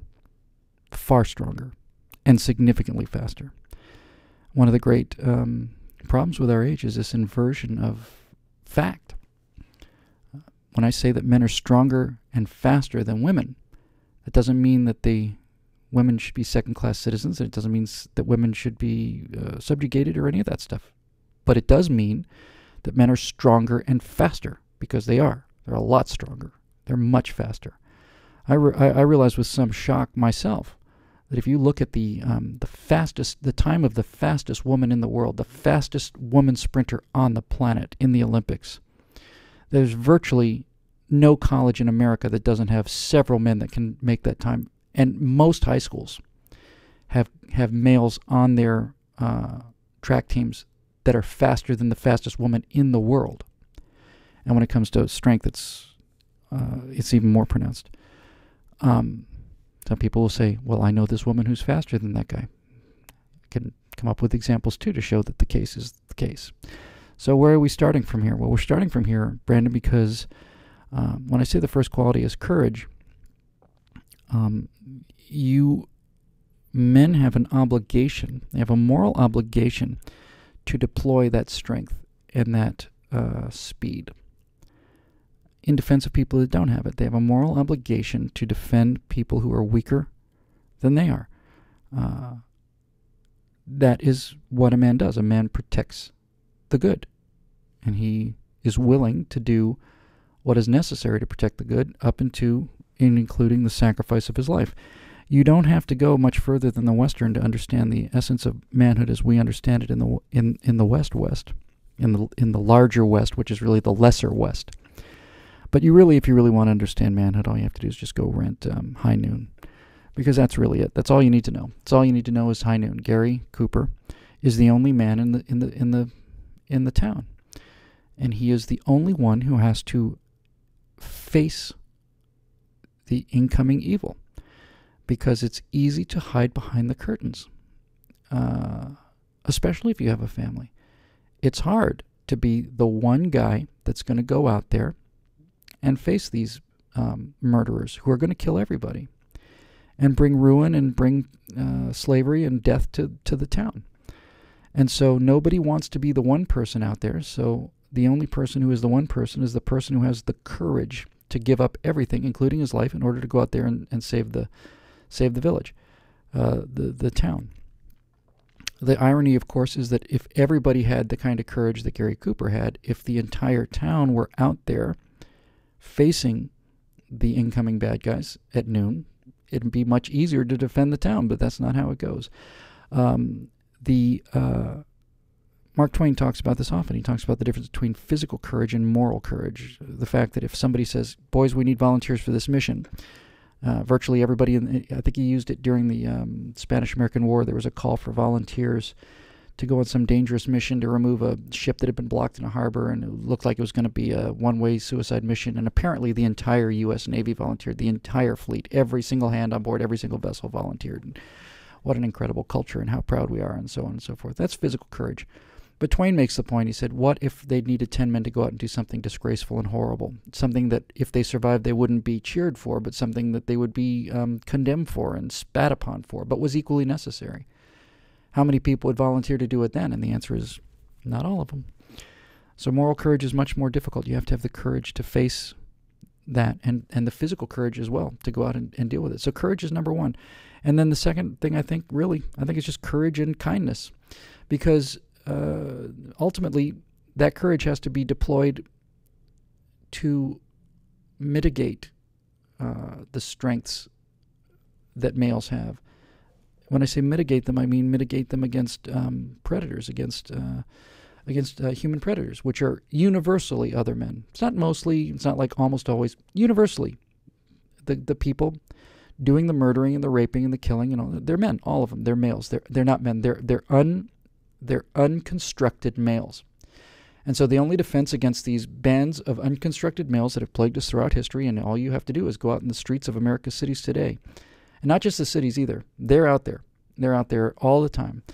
Roving bands of unconstructed males who never had a father, never understood what needed to be done, are out there preying on the weak and the innocent, and it's up to the constructed males, the males who are constructed, who have been raised in an environment where they understand that they have to do things that are unpleasant and that require courage and compassion. And the only defense against these bands of murdering males are bands of men. And that's why manhood is important. And the idea that you can eliminate men and therefore eliminate rape and murder and crime is to completely misunderstand what manhood is. You need good males to protect yourself against bad males, and that by eliminating this whole idea of maleness, you will guarantee that you will fall victim to people who didn't get the memo. So when you hear these feminists talking about, well, we don't want these boys to play with sticks that look like guns because we don't want them to grow up to be violent, lady, the only chance that you're going to have is that some of these boys will grow up and deploy violence in your defense. That's the only chance, that's the only hope there is. Because out there are people that are not susceptible to your engineering or your memos, and they don't care what you think or what you say. They're going to take everything that you have, and that means everything material, everything moral, and everything physical. They're not going to stop until they've got all of it. And if you don't understand that, you haven't been paying attention. 2 to go. Corey Langsley says, what are we going to do when you get the well-deserved rock star status, since you're hitting the stage after Ted Cruz and Rush Limbaugh is playing you on the most listened radio show? You will get famous, and we won't have as much of your greatness or as often. Not true, Corey. I have to say that lately, in the last couple months, the response to the speaking events I've certainly since January, certainly since the speech I did back in November, right after the Romney loss, the David Horowitz thing, which really changed my life. My reception has been really getting better and better and better. The AFP thing, I realized, was the first time I've really gotten like sustained entrance applause. I'm used to getting exit applause. I know that's an obnoxious thing to say, and I don't mean it to sound obnoxious. It's just a fact. I go out there. I've gotten good at this public speaking thing, and I expect to go out of there with exit applause, because if I didn't, I'm not doing my job, and I take my job very seriously, and I take my obligation to the people that pay me good money very seriously. So if people are not on their feet when I leave, I have failed, and I have stolen their money. So I take that very seriously, and I expect that. I expect exit applause. And if I don't get it, I've ripped somebody off. But entrance applause is a different animal. And I started getting that. Certainly at the AFP event I got it. And it's really kind of a shocking thing to walk out to that kind of a reaction. And that's a sign that your message is getting out there. It's a sign that people are applauding the last thing you did, not the fact that you're about to start. They're applauding the last thing they saw you do. It's very, very, very flattering and very gratifying, and keeps me up in the game. But I'm not going anywhere. On the contrary, as we've said, teasing this thing out, we're about to really open this thing up and really try and make a difference in terms of the pop culture. So I get more famous every time I go out there, and I still feel like as long as I'm doing a public event, if there is anybody in the room who wants to talk to me, I will talk to them. There's not a picture I've ever turned down that unless I was literally had an obligation, I'll be there till the last picture, and I'll be there talking to the last person, because it's your support that gives me this fabulous, astonishing lifestyle. It's not a favor I do you by being there till everybody's done. It's not a favor. I'm not doing you a favor. It's not like, gee, what a swell guy. He stayed, took pictures with everybody. This is what I do. I am a servant of not only of my audience. That sounds a little lofty, but like any other person in business who understands the essence of business as a transaction, as a voluntary transaction, I respect and admire the people I do business with, and when they give me dollars in exchange for whatever I give them back in the commentary or whatever it may be, I want to make sure they're satisfied. Not just because I'd like their business in the future, although I would. I want to make sure they're satisfied because I have a moral obligation to myself. I want to be able to go home and face myself and say that I gave people as much as I possibly could, and that I was a good value. That the money they spent to bring me out there was money well spent. And frankly, if I can't do that, I can't face myself. I don't want to be the kind of guy that's the rubes and I got their money. I have to live with myself. I have to be able to face myself. I have to be able to say to myself, "You're taking their money. You better provide something valuable in return." And I try very hard to do that. So I'm not going anywhere, Corey. On the contrary, as I said, I want to really open this up, and I want to really start doing as much good as we possibly can. Now, we had tried to run a movie company and do political commentary on the back of it. And what I think we're finding is that we can run a political commentary company and do movies on the back of that. Now, that may not sound like a big difference to you, but it's an enormously important difference, really, in terms of the business. And so I mentioned it earlier, if you go to billwhittle.com, you'll see a sign-up sheet for what's going to be coming in the middle of September. And it is going to be really, I like to think, a shocking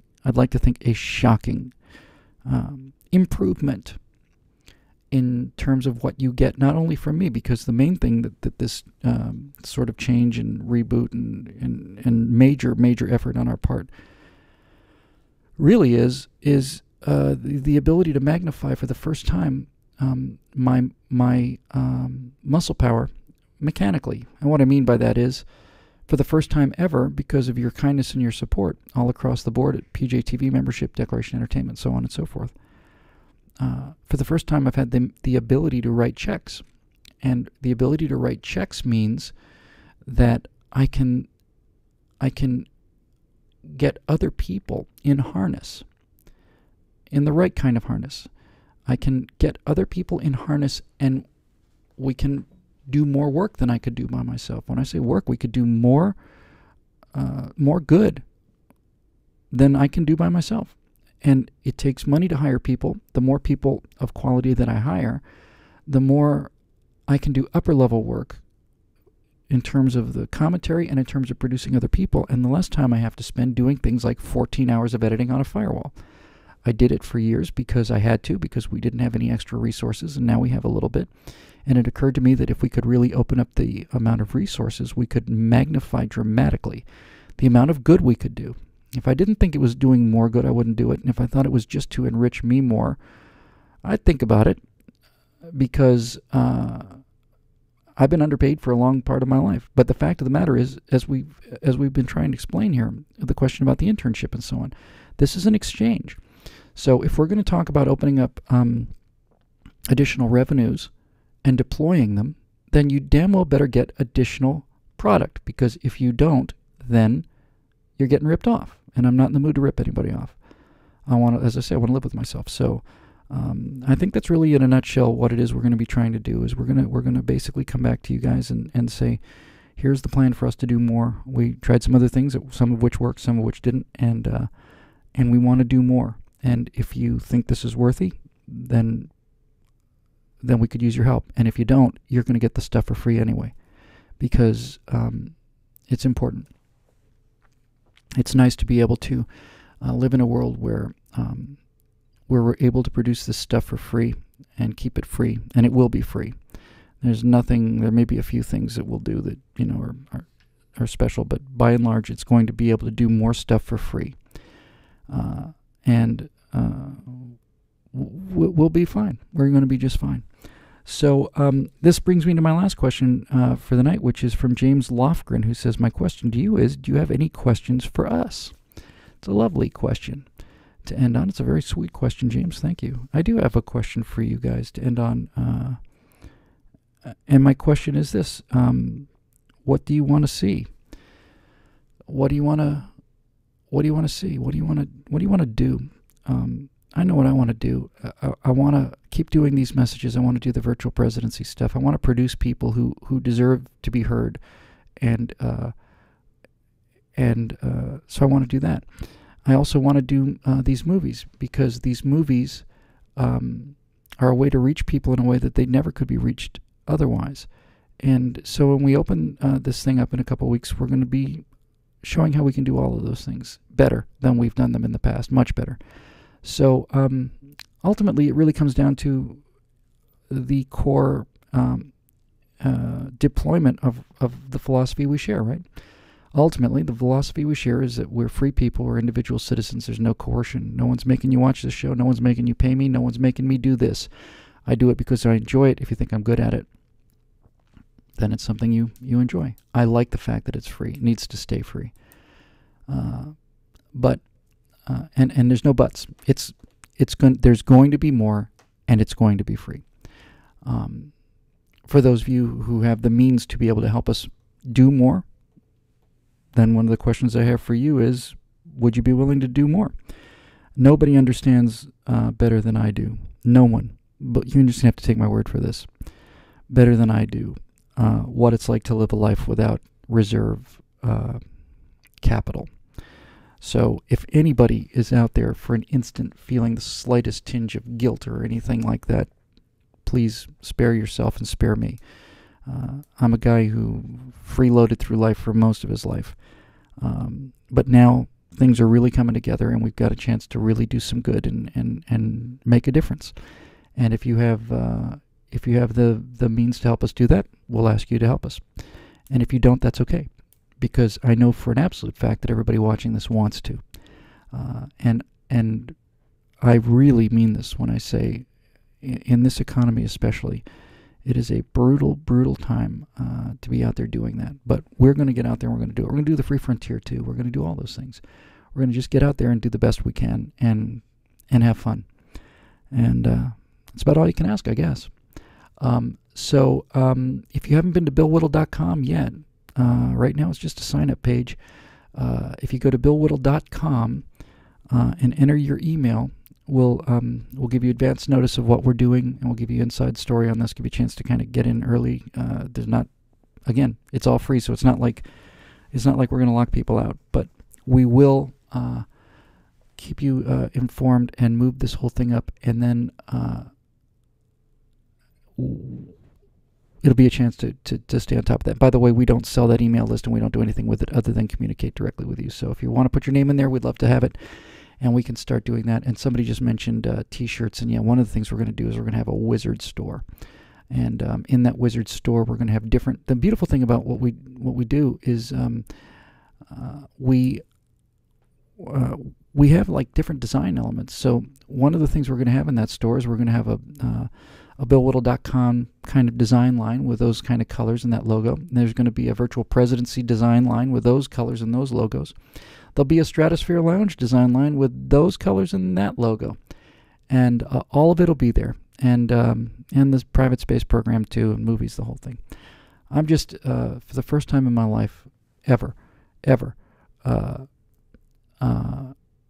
I've discovered the power of having resources, and the good that you can do if you are frugal.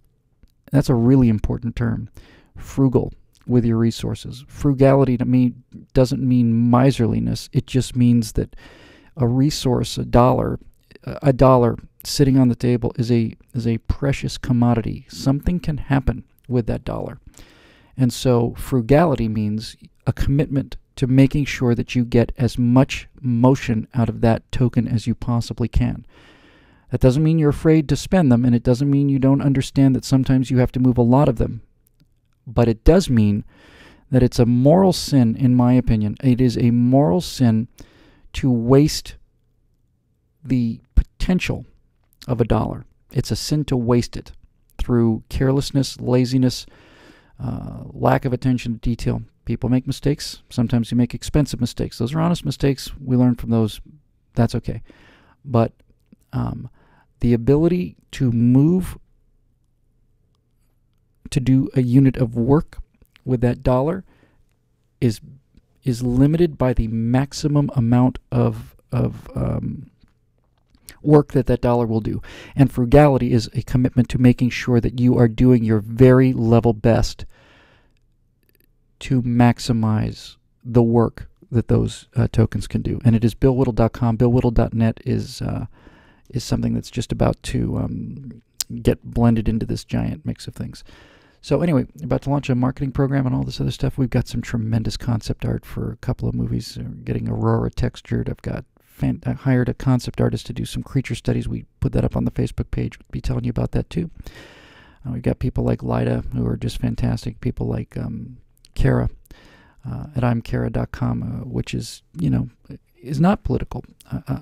Imkara.com is there's nothing political about it. I like that. It's just a really decent person singing really good music, and somebody who's clean and good and talented and pleasant and good to listen to, and it's an honor to be a part of that. So that's what we're gonna do. And you're gonna have to forgive the tease aspect of this. I'd love to just come out and tell you all about this, but obviously certain things have to kind of come into place, and then other things can kind of get released and revealed. But it's going to be happening pretty quick now. It's going to be big. And that is 2 hours and 2 minutes of Stratosphere Lounge episode number 37. I'll get 36 up as soon as I can. As always, thank you so much for your time and your support and your comments. I read them all, I hardly ever get to answer them, but I read them all. And it's keeps me going, just gets me up and gets me out. And the final thing I suppose I'd like to say in closing all this other stuff is just to remind you of something that I'm constantly aware of and never lose track of, and that is that none of this stuff is me. I don't invent any of this stuff. I didn't come up with it. I didn't invent it. It's not I didn't fight for it. I didn't die for it. I don't risk my life for it. I'm a spokesperson. I'm a photographer. I take a picture of the things that we would like to see, and I have the ability maybe to paint a picture of things that we have in common. But this is not me, and it's not about me. It's not about me at all. This, I think, is the fundamental difference between us and them, especially between your virtual president and the sitting president. The beauty of everything that we believe in is that it is a belief system, and it is a system. It is a moral code, and it is an intellectual construction so that you can execute that morality in the real world. And that machine, that mechanism of having a moral code coupled with a practical philosophy for the execution of that in the world, is something that is reproducible by everybody, was invented by everybody, was not created out of my mind or anybody else's, was something we all got together and figured out how to do. And so it's just an enormous honor to be a spokesperson for these ideas that we all share together. And it would be a horrible, horrible, horrible, horrible dereliction in to close without saying that I fully appreciate how little of this really is me. It's just not. It's out there. And to the degree that I've had the ability to flap my jaws about it to some effect, it's a great honor, great privilege. Boy, that thing earlier with the guy about the what is a crime and who are you to say, that was kind of fun, wasn't it? Thanks for joining us. We'll see you next time. I hope it'll be next week, but it'll be soon. Have a great night, everybody. Be careful out there. We'll see you. Bye-bye.